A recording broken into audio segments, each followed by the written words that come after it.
আসসালামু আলাইকুম প্রিয় ভিউয়ার্স, আজকে আমি সন্তানদেরকে নিয়ে কয়েকটি টিপস দিব, যেগুলি বর্তমানে আমরা অনেকেই সন্তানদেরকে শিক্ষা দেই না।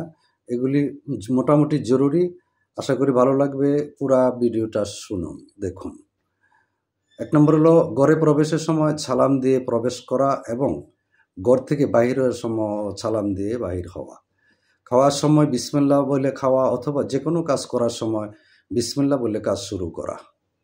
পানি খাওয়ার সময় বসে পানি পান করা এবং আস্তে ধীরে পানি পান করা। পশ্চিম দিকে পা দিয়ে না শোয়া। রাস্তার ডান পাশ দিয়ে চলা। মুরব্বি দেখলে সালাম দেওয়া এবং কারোর সাথে তর্ক না করা। হাঁচি আসলে আলহামদুলিল্লাহ বলা এবং কেউ আলহামদুলিল্লাহ বললে তার প্রতি উত্তরে ইয়ারহামুকুল্লাহ বলা। মেহমান আসলে হাসি মুখে তাকে বরণ করা এবং হাসি মুখে বিদায় দেওয়া। বাবা মার ঘরে প্রবেশের আগে অবশ্যই অনুমতি নিয়ে প্রবেশ করা। রাস্তায় ধম্ব পরে না চলা। পিতামাতার সাথে উচ্চস্বরে কথা না বলা।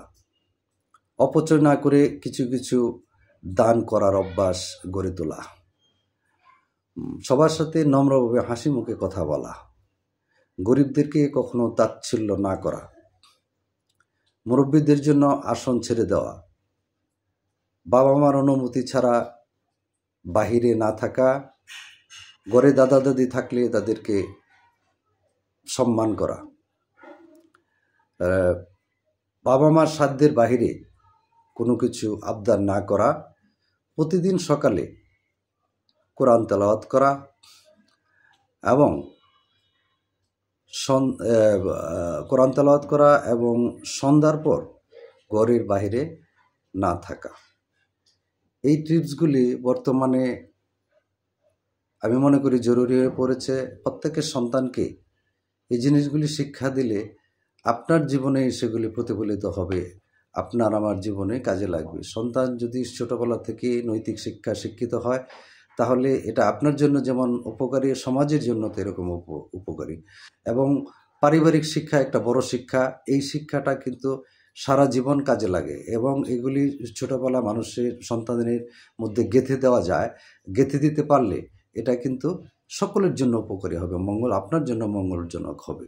তাই আশা করি আমার এই ভিডিওটা সম্পূর্ণ দেখবেন এবং দেখে ভালো লাগলে সাবস্ক্রাইব করবেন। কেউ যদি আমার চ্যানেলে দেখে থাকেন, আমার চ্যানেল হলো জাত টিভি 1841, সাবস্ক্রাইব করবেন। এবং যদি ফেসবুকে দেখে থাকেন তাহলে কমেন্টসে জানিয়ে দেবেন, একটা লাইক করে যাবেন।